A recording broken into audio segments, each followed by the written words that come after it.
Som.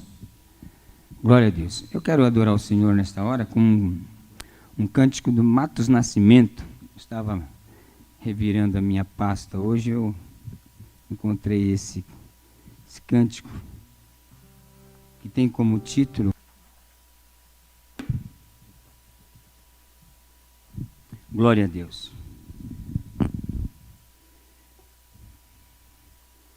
Eu quero primeiramente louvar a Deus por esta oportunidade que o Senhor nos dá nessa noite de estarmos aqui juntos para meditarmos na palavra de Deus. Quero também agradecer aos nossos pastores, pastor Marcos Roberto Dias, pastora Marta, toda a família pastoral, por esta oportunidade. E hoje, irmãos, quando o pastor Gedielson me ligou, falando para preparar uma palavra, a primeira palavra que veio ao meu coração foi o Salmo 23, que há algum tempo eu já venho estudando este Salmo, e eu quero compartilhar com você algumas riquezas que este Salmo traz para a nossa vida. Hoje é um culto de ensino, e eu tenho certeza que Deus vai nos abençoar e vai nos ensinar bastante coisas importantes. E também quero dizer que nós não vamos conseguir chegar até o verso 6. Eu vou me esforçar para a gente terminar pelo menos o verso de número 1. Que esse salmo trata, na minha epígrafe diz assim: a felicidade de termos o Senhor como nosso pastor. O verso de número 1, ele diz assim: o Senhor é o meu pastor, nada me faltará. O Salmo 23, ele é qualificado como um cântico de confiança, onde Davi, ele centraliza a atenção no fato de que nós podemos confiar em Deus, e que mesmo em tempos de desespero, sua bondade e o seu cuidado para com o seu povo devem ser expressados, pois Deus, ele deleita-se em saber que aqueles que nele creem, confiam sua vida a ele. Assim como uma ovelha indefesa, ela depende da proteção do pastor, Davi aqui, ele usa essa metáfora, para expressar o cuidado de Deus para com o seu povo. E mesmo em tempos de dificuldades, mesmo em tempos de lutas. Por quê? Porque nós dependemos dele. Eu quero aqui, ainda a título de introdução, trazer uma palavra, uma advertência ou um entendimento para você. Hoje nós estamos vivendo muitas pessoas que contestam as Escrituras. Nós temos aí um número muito grande hoje de pessoas que se chamam desigrejados. Pessoas que estão decepcionados com a igreja, decepcionados com os pastores, decepcionados com ministérios, decepcionados com a própria palavra de Deus. Mas tudo isso se dá por conta de uma interpretação errada das Escrituras. E eu quero trazer essa advertência para que você aprenda nesta noite algumas coisas que são muito importantes, porque o número de desigrejados, de pessoas que estão desistindo da fé, que dizem que a palavra de Deus não se cumpre, de tantas pessoas que combatem a veracidade, a inspiração da palavra, eu acredito que trazer essa advertência para que nós para que nós venhamos a compreender a palavra de uma forma correta e não venhamos a entrar nesse número que nas pesquisas estão crescendo de pessoas que se decepcionam por alguma coisa relacionada com a palavra de Deus ou a igreja. A Bíblia, ela é a palavra de Deus. A maioria dos cristãos, nós, automaticamente, temos por certo que tudo que está escrito na Bíblia é a palavra de Deus. Essa é a nossa posição. A Bíblia, ela é totalmente inspirada por Deus. De Gênesis a Apocalipse, Deus inspirou homens para que escrevessem, para que trouxessem a revelação de Deus. Porém, existe uma coisa que nós não podemos entender. A Bíblia, ela tem também palavras que são os homens falando sobre Deus. Os homens expressando verdades acerca de Deus. Né? Nem tudo que você lê na Bíblia é mandamento e promessa. A Bíblia é um livro que ela tem vários estilos literários. Ela tem lei, ela tem mandamento, ela tem promessa, ela tem evangelho, ela tem epístola, ela tem narrativa. Então a Bíblia, ela é rica em linguagem. E quando nós vamos interpretar a Bíblia, nós precisamos estar consciente que tipo literário que nós estamos tratando. Porque senão, nós podemos esperar coisas que a palavra de Deus não está dizendo. Eu vou esclarecer isso para você, você vai entender direitinho. Vou dar um exemplo aqui. Lá no livro de Provérbios, 22, verso 6, a Bíblia diz assim: ensina o menino no caminho que deve andar, e ainda quando ficar velho não se desviará.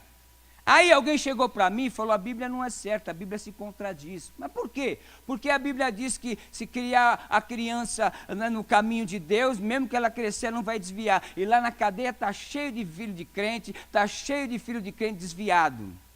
Aí eu disse: mas aonde você leu isso? Eu li na Bíblia. Eu falei: mas aonde? Que lugar que você leu isso?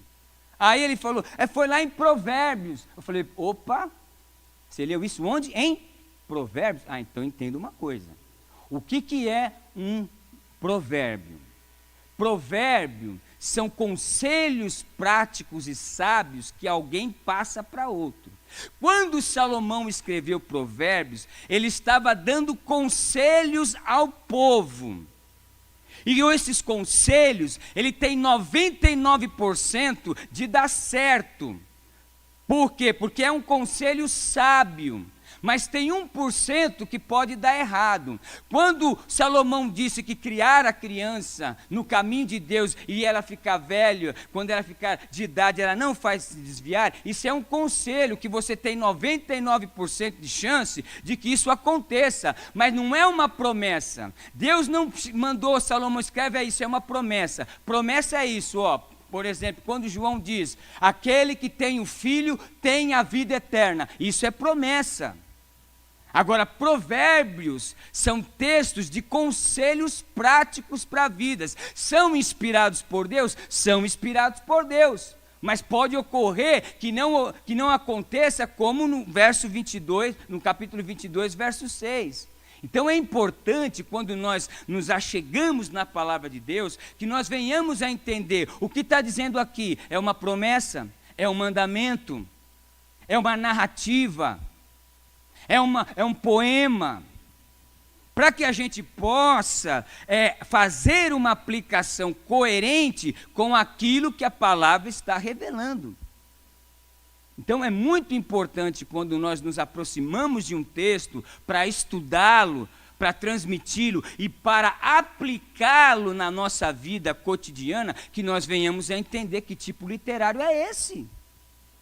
Porque senão acontece o que está acontecendo, que nós estamos vendo nas pesquisas aí, crescendo o número de pessoas que se dizem decepcionados. Inclusive o pastor Paulo Romero, acho que alguns irmãos devem conhecer, ele escreveu um livro muito interessante que chama assim, Decepcionados com a Graça. Por quê? Conta a história e testemunho de muitas pessoas que, por causa de uma palavra dessa, por causa de uma profecia que às vezes ouve, mas não confere com as Sagradas Escrituras, e se decepciona achando que Deus errou, e não é assim. Por isso, meus irmãos, é muito importante, quando a gente se aproximar de um texto, a gente entender que tipo de texto é esse, para que a gente possa fazer uma aplicação sadia e possa ter o conhecimento aprofundado, né? É lógico que o Espírito Santo nos ajuda, mas para interpretar a palavra, irmão, é esforço aqui, ó, é estudo. É estudo, é dedicação, é leitura, porque o Espírito Santo, ele não vai colocar a interpretação, você tem que buscar, você tem que ler, você tem que entender. Amém? Então vamos entrar aí com essa palavra Então, toda vez que você for... Um pouquinho de água para mim. Toda vez que você for ler um texto, então você entenda. No caso aqui, nós estamos nos Salmos. O que são os Salmos? Os Salmos são basicamente orações e hinos a Deus que expressam, veja bem, que expressam verdades acerca de Deus, em forma de cântico. Os salmos, portanto, são de grande benefício para o crente que deseja ter ajuda da Bíblia para expressar alegrias, tristezas, sucessos e fracassos, esperanças e pesares. O livro é conhecido como saltério, lira ou harpa, uma composição de 150 textos poéticos de lamentação, você vai encontrar aqui, você vai encontrar súplica, você vai encontrar louvor, você vai encontrar ação de graças, de tempos e lugares diferentes. Por isso que quando você vai ler um salmo, você nunca diz assim, vamos ler o Salmo capítulo 1, não. É Salmo de número 1, é Salmo de número 2. Por quê? Porque os Salmos é uma coleção de livros. Tem vários autores, não foi um único autor que escreveu. Então, se você, por exemplo, quer uma aplicação boa, se você quer aprender a orar, né, leia o livro de Salmos. Veja como os salmistas oravam, como se expressavam a Deus através da oração. E isso é muito importante. Então, o Salmo 23, esse salmo que nós estamos estudando, ele é considerado o cântico de confiança, onde Davi, ele centraliza a sua atenção no fato de que se pode confiar em Deus, né, em tempos de crise, em tempos de dificuldades. Então, esse é o nosso propósito nessa noite, entender que aqui é um cântico, é uma oração de confiança, onde Davi vai nos apresentar como que nós podemos confiar nesse Deus. O verso de número 1 já nos traz algumas lições. Davi inicia assim, o Senhor. Talvez para mim e para você falar o Senhor seja algo bastante costumeiro, né? O Senhor, o Senhor. Mas, no período que as Escrituras foram escritas, chamar Deus de o Senhor expressa uma verdade muito profunda. Quando eu falo o Senhor, eu estou me referindo a um Deus que se relaciona com a sua criação, que se relaciona com o seu povo. É diferente de quando eu chamo Deus de Todo-Poderoso, ou El Shaddai. Né? O El Shaddai vai transmitir a ideia de um Deus todo-poderoso, Criador dos céus e da terra. Mas quando Davi, ele começa aqui dizendo, o Senhor, né? Para o judeu naquela época, e quando esse texto foi escrito, o Senhor é aquele que mantém um relacionamento com o seu povo. Ele não é um Deus que, como muitas teorias dizem aí, que Deus criou e se afastou da criação e não quer saber de nada mais de nós, que a gente que se vire aqui na terra. Não, Deus não é assim. Deus, ele é transcendente, ou seja, ele vai muito além da nossa compreensão, ele está muito acima de nós. Ele é transcendente, nós não temos a capacidade e nem teríamos nenhum tipo de compreensão sobre esse Deus se ele não se auto-revelasse pelas Escrituras. Só que ele é transcendente, mas a gente chama ele também de imanente. O que é isso? É língua estranha? Não. Imanente significa que Deus, ele está presente. Deus, ele se preocupa com a criação. Deus, ele se relaciona com a sua criação. Ele é transcendente no seu poder, na sua glória, mas ele é imanente porque ele mantém um relacionamento com a sua criação. Porque se não fosse assim, o sol não viria, a chuva não viria, a semente não daria o seu fruto. Mas como Deus se preocupa e Ele tem contato com a sua criação, então Ele permite que venha a chuva, que venha o sol e que todos os elementos que favorecem a vida humana continue, tanto para aqueles que o servem, como também para aqueles que não o servem. Então, o Senhor, quando você fala o Senhor, irmãos, se revista do entendimento de que esse Deus, Ele se relaciona com você. Ele se relaciona com você. Ele se preocupa com você. Ele é o Senhor. É interessante que eu estou fazendo uma interpretação aqui, que a gente chama de sincronia. O que é sincronia? Quando eu faço uma interpretação sincrônica, eu pego o texto e faço uma interpretação no modo como ele está aqui, como ele chegou a mim até hoje, como está aqui na minha Bíblia, na sua aí. Se eu fosse fazer uma interpretação diacrônica, aí eu ia estudar o texto como ele foi sendo formado durante os séculos até chegar ao dia de hoje. Por isso que eu vou pegar os verbos aqui no português, porque nós estamos estudando o texto na forma como ele está aqui e chegou até nós. Então tem essa diferença também. É interessante que ele diz assim, o Senhor é. Ô irmãos, às vezes a gente lê esse é e parece que não é nada. Mas aqui nós temos o quê? Nós temos um verbo que está no tempo presente. Então, Davi está dizendo assim, esse o Senhor, que mantém relacionamento com a sua criação, que se preocupa com o seu povo, que está atento a todas as coisas, Ele é um Deus presente. Ele está presente na minha vida, Ele está presente na tua vida. Ele está presente no meio do seu povo. Ele está presente na vida de todos aqueles que o temem e clamam, porque Ele é o Senhor, Ele é.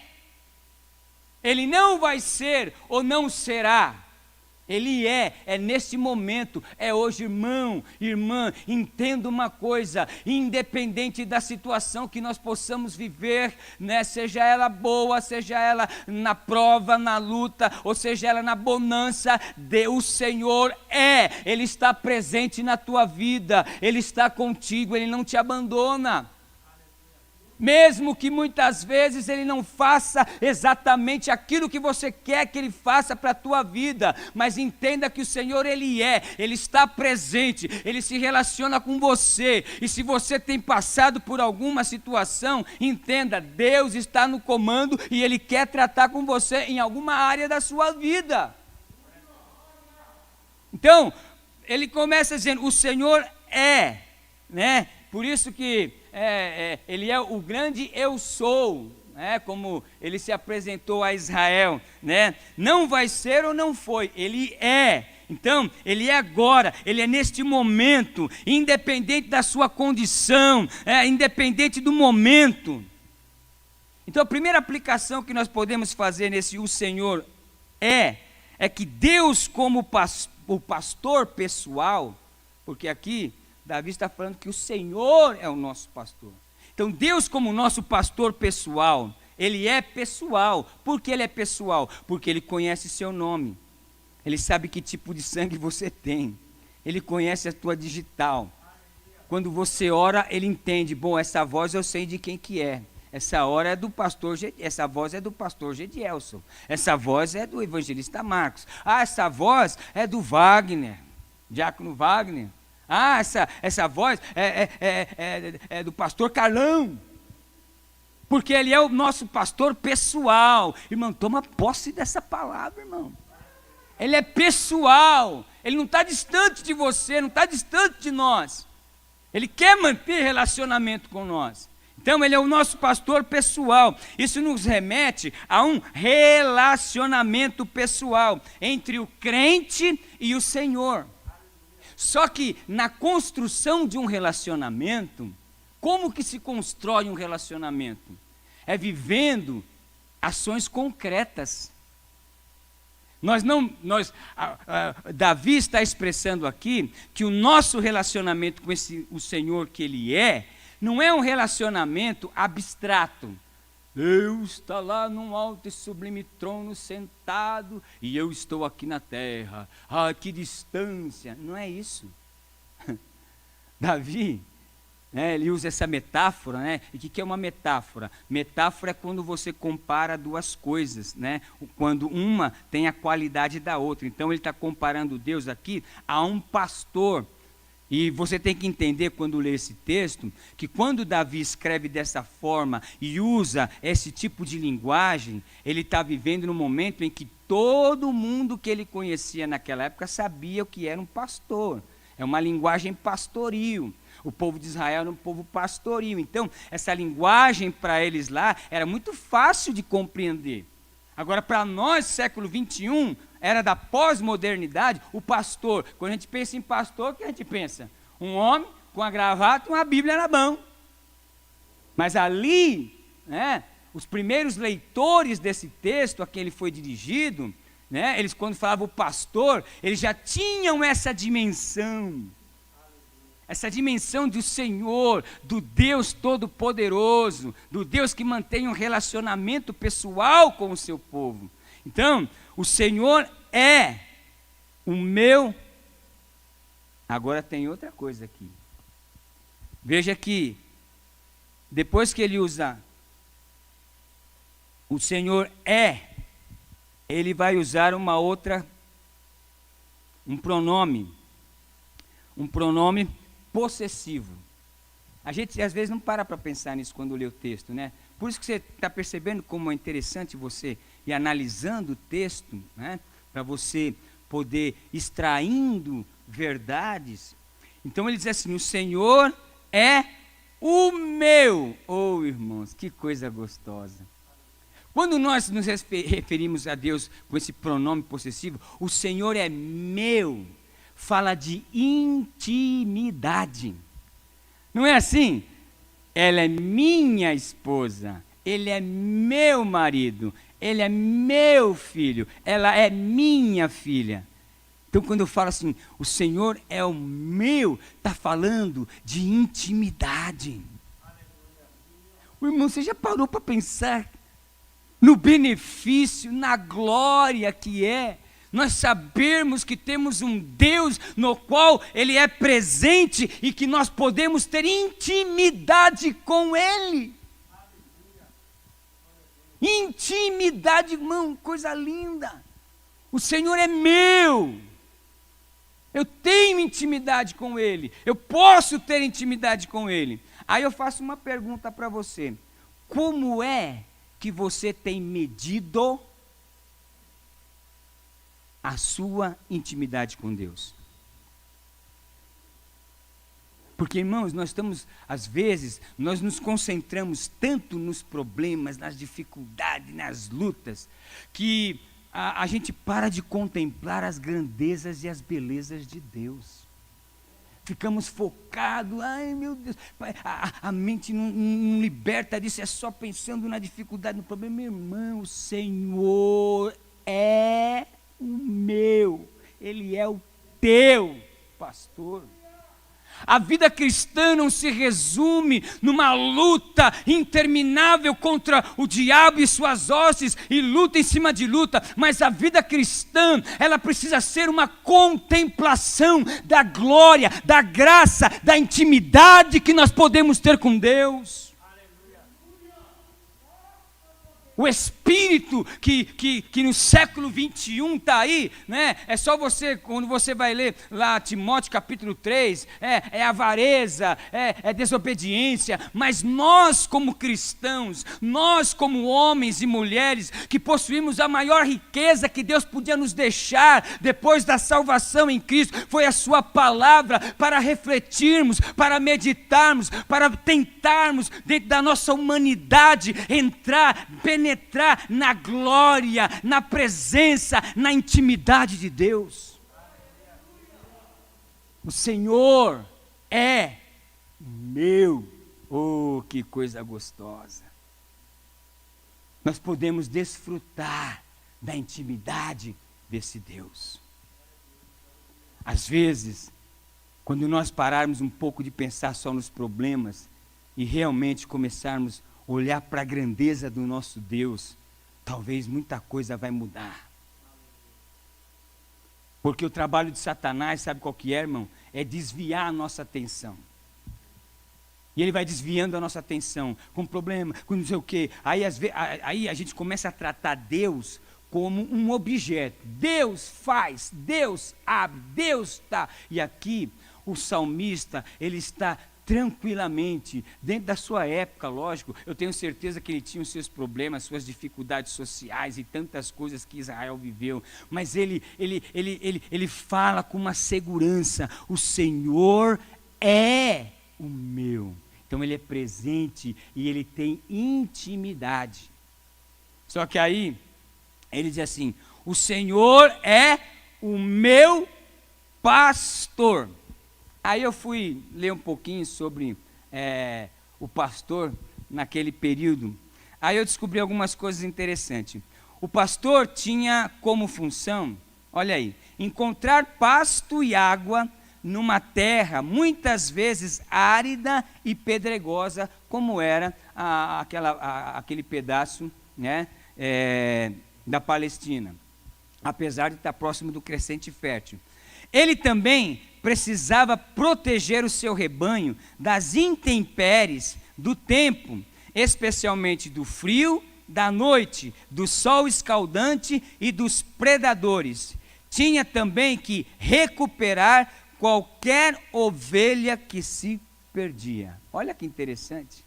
Então, as funções do pastor, né, principais era ir à frente do rebanho, proteger o rebanho, prover alimento para o rebanho, ou seja, conduzir o rebanho a pastos verdejantes e principalmente recuperar as ovelhas que se desviavam durante a caminhada. Qual que é a aplicação que nós podemos fazer aqui? Davi está comparando Deus como nosso pastor, que cuida. Olha que coisa linda, irmão. Será que Deus tem cuidado de nós? Puxa vida, eu estou aqui, irmão. Olha que coisa. Você está aqui, irmão. Mas Deus está cuidando de você, irmão. Então, Davi está comparando Deus com um pastor que cuida, que provê sustento. Eu acredito, irmãos, que na nossa casa tem um sustento. E às vezes, quando Deus deixa você passar uma situação que acaba, Deus ele manda: opa, irmão, eu estava passando aqui, Deus tocou no meu coração, rapaz, ó, te trouxe uma. Por quê? Porque o pastor, o Senhor, que é o nosso pastor, ele cuida, ele provê sustento, ele protege o seu povo em todo o tempo. Ah, pastor, mas quantos dos nossos irmãos partiram? Irmão, dos nossos irmãos que partiram, nós temos saudades, mas uma coisa eu tenho certeza: um dia nós nos encontraremos. Se foi agora, é porque foi o momento, e Deus sabe o porquê. Mas nós que estamos aqui, Deus continua cuidando de nós. Ele sempre está disposto a buscar a ovelha que está perdida. Veja hoje, irmão, o que essa pandemia trouxe, o que a tecnologia trouxe. Quantos milhões de pessoas estão ouvindo o Evangelho? Quantos milhões de pessoas que talvez não tinham nunca ouvido, nem entrado numa igreja, hoje vai no YouTube e de repente se depara com uma pregação, liga a televisão, tem lá um monte de programas que também pregam a palavra de Deus, e a palavra de Deus está sendo pregada. Sabe por quê? Porque Deus disse a Timóteo que o desejo dele é que todo homem chegue ao conhecimento da verdade e seja salvo. 1 Timóteo capítulo 2, verso 3, essa é a vontade de Deus, essa é a vontade do nosso sumo pastor, que quer que todos os homens sejam salvos. É interessante que o Senhor Jesus, no capítulo 10, no verso 11, ele diz assim: eu sou o bom pastor. O bom pastor dá a sua vida pelas ovelhas. Oh, irmão, que coisa linda. Davi está usando essa metáfora, e hoje nós sabemos que nós temos um sumo pastor, que está ao lado direito do Pai, que intercede por nós, que nos garante a vida eterna. Oh, meus irmãos, que essas verdades possam germinar em nosso coração, na nossa alma, e produzir a fé, produzir a confiança, produzir o entendimento que nós não somos um povo largado, nós não somos um povo sem dono, nós não somos um povo qualquer, nós somos o povo de Deus. E o povo de Deus, irmão, é o povo de Deus, não é um povinho, não é um povinho qualquer, é um povo que já está destinado à vitória. Sabe por quê? Porque lá em Gênesis 3,15, Deus, quando estava ali falando com aquele espírito que usou aquela serpente para enganar a mulher, para seduzir, ele disse assim: olha, eu vou levantar um que vai pisar na tua cabeça. Tu vai ferir o calcanhar, mas ele vai pisar na tua cabeça. Ou seja, ali no início da história, quando começa a guerra espiritual entre as trevas e os filhos dos homens, entre aqueles que serviriam a Deus, a vitória já estava decretada, porque o Filho de Deus já estava prometido para vir à terra para salvar. E é interessante que Paulo vai dizer assim: e como não nos dará com ele todas as coisas, aquele que nem mesmo poupou ao seu próprio filho? Então, a primeira lição que nós podemos tirar desse texto é que Davi incentiva a confiar em Deus, principalmente, por quê? Porque Ele é nosso pastor, o pastor que cuida e protege as suas ovelhas, o pastor que nos ama tanto que realmente deu a sua vida por nós.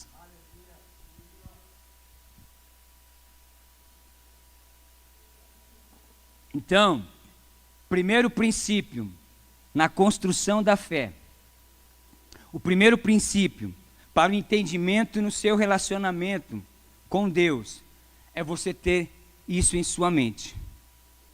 Convicção de fé. De quê? De que Deus é o seu pastor. De que Deus é aquele que cuida. Só que tem uma coisa que nós precisamos colocar aqui nesse momento, que está implícita quando a gente pronuncia essa frase, que diz assim: o Senhor é o meu pastor. Existe algo implícito aí. E o que está implícito aqui?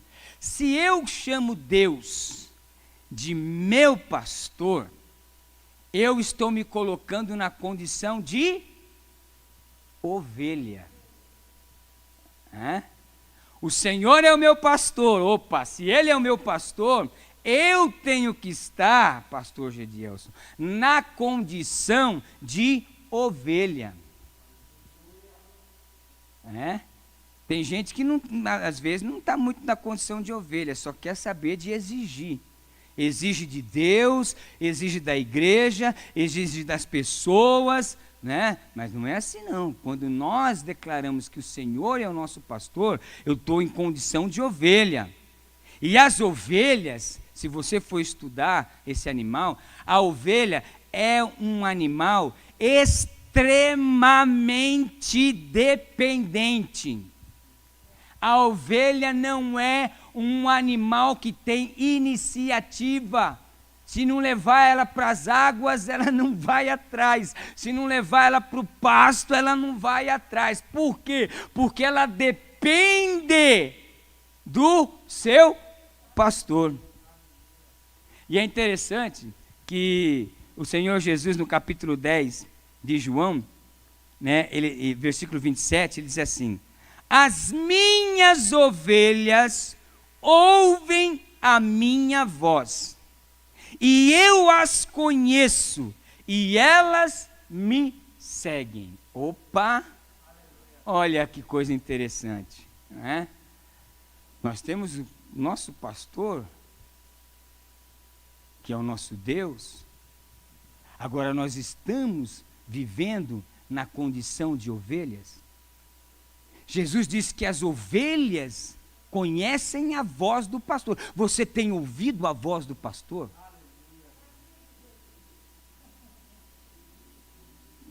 E aí eu coloco até os pastores, né? Você tem ouvido a voz do teu pastor aqui, que foi colocado por Deus e que fala contigo toda semana?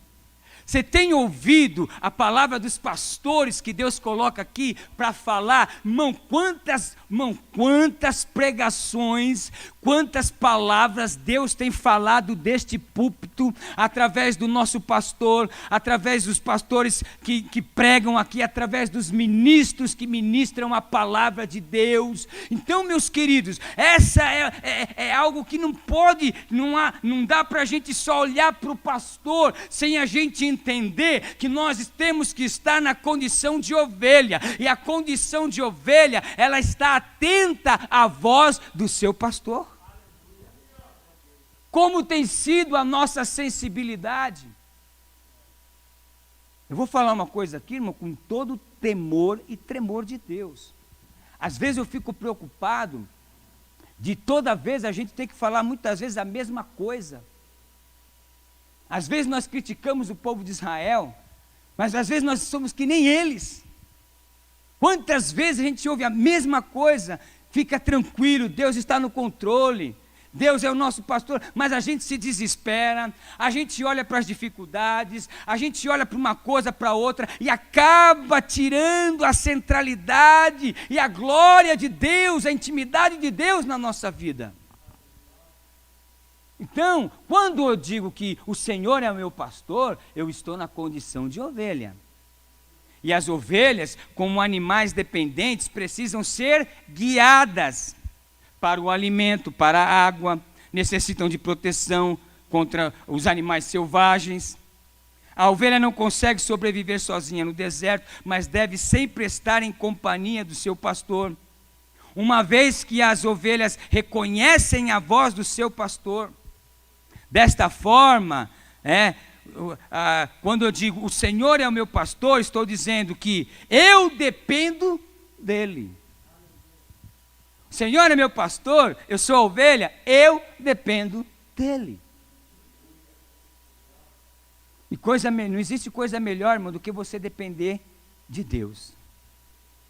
De você depender do Senhor Jesus. De você, quando eu falo Deus aqui, eu estou falando no sentido da trindade, né? Porque Deus está no plural, Elohim, né? Está no plural, Deus Pai, Deus Filho, Deus Espírito Santo. Quando nós dependemos de Deus, quando nós compreendemos essa verdade, irmão, nosso coração começa a se tranquilizar.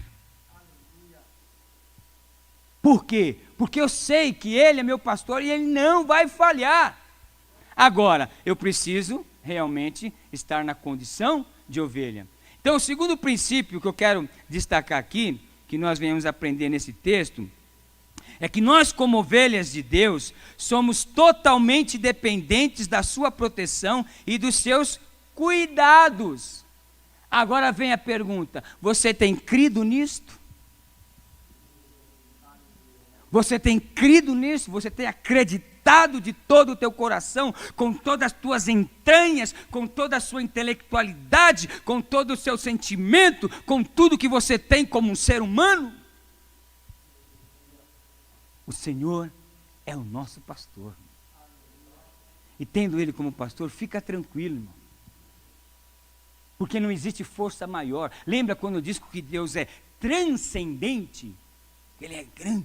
Isso significa também que não existe nada, nem ninguém que está acima, ou seja, maior do que Ele.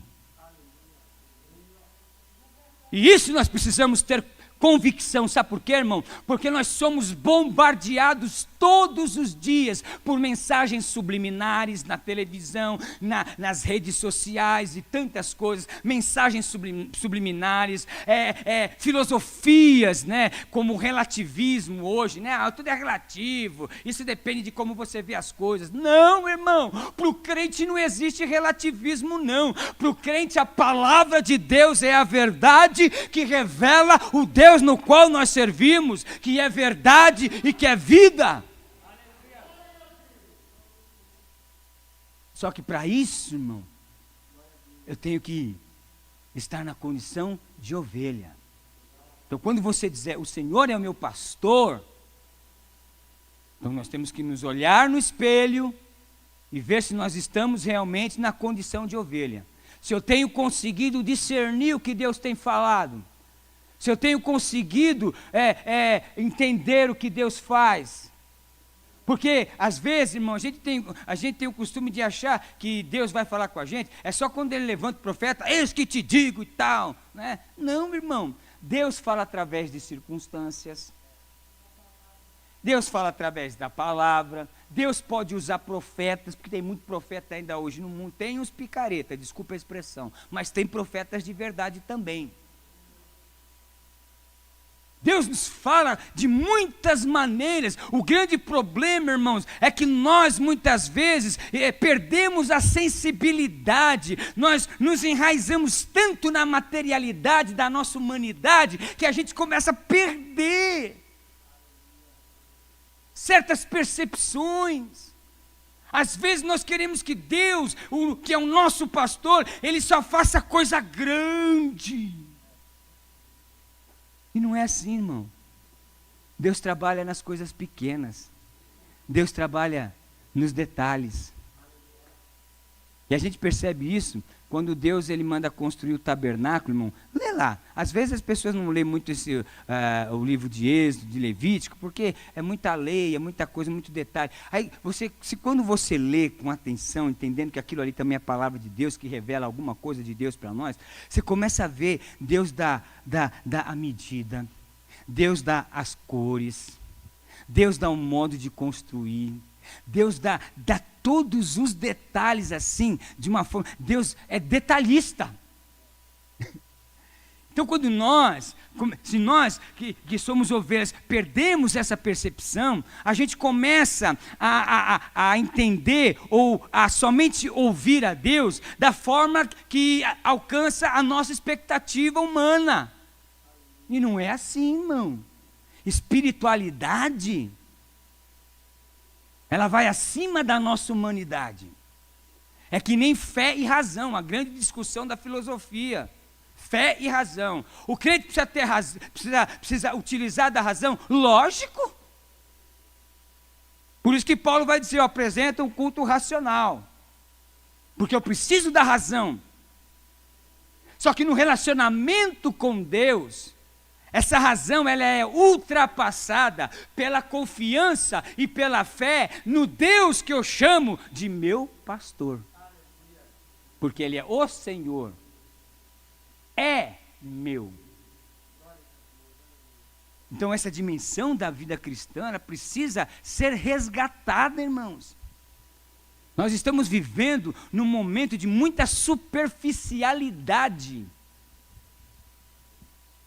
Principalmente no nosso relacionamento com Deus.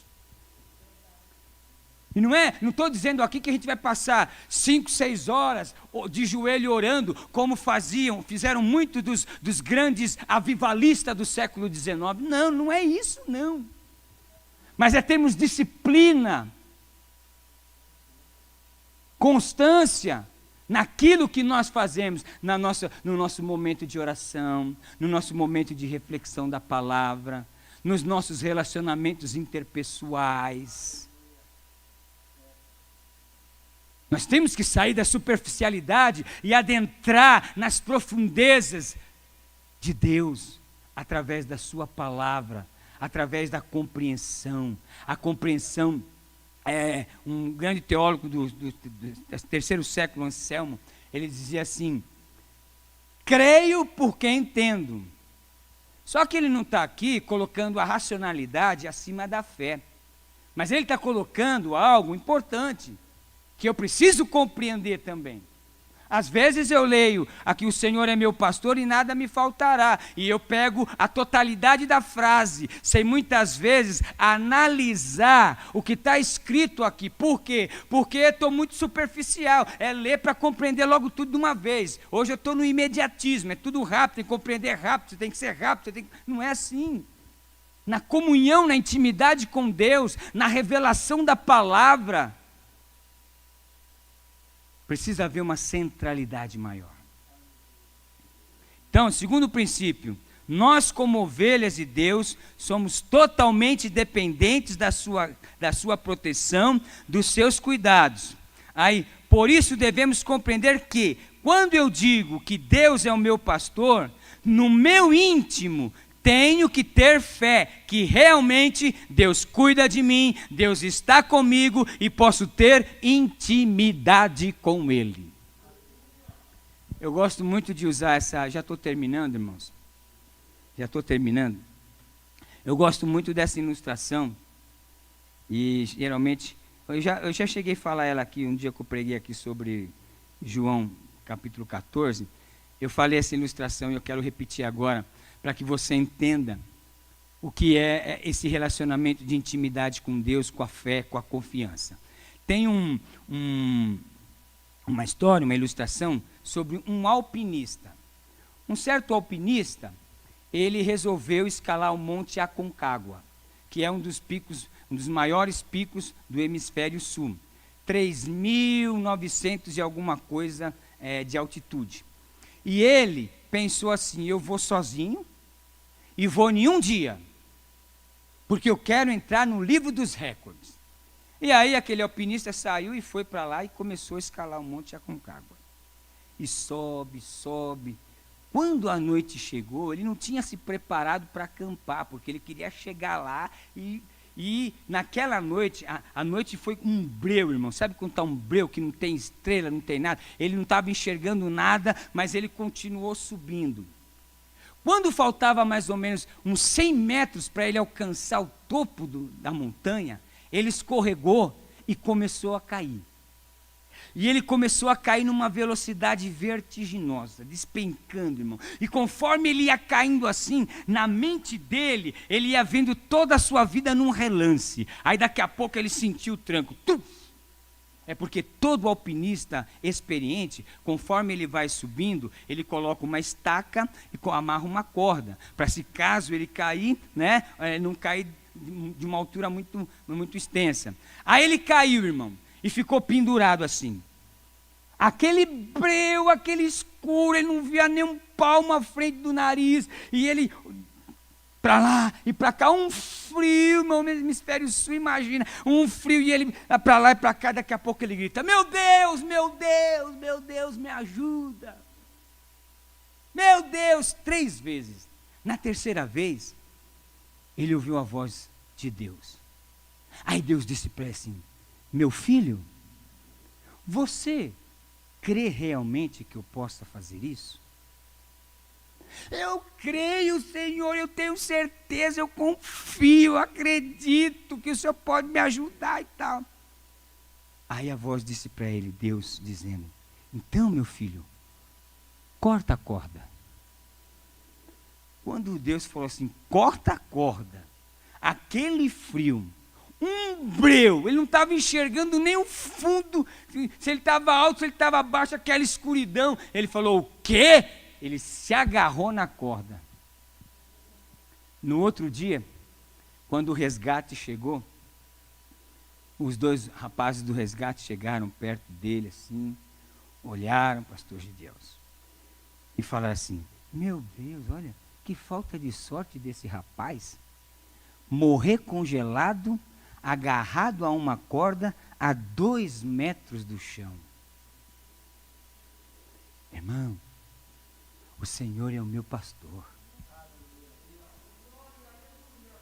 Eu não vou nem entrar no nada faltará, porque não vai dar tempo. Então o que eu quero deixar nessa noite, que o horário já se foi, é que o Senhor é o nosso pastor.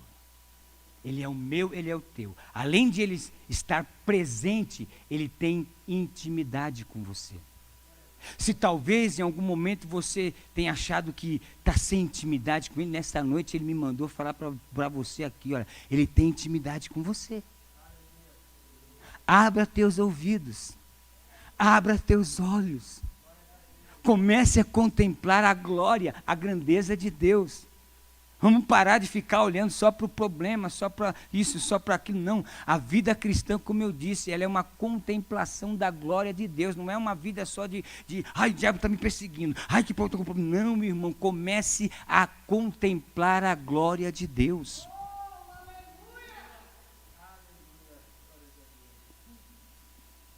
A segunda parte do verso, que diz aqui, nada me faltará, eu vou deixar para uma próxima oportunidade.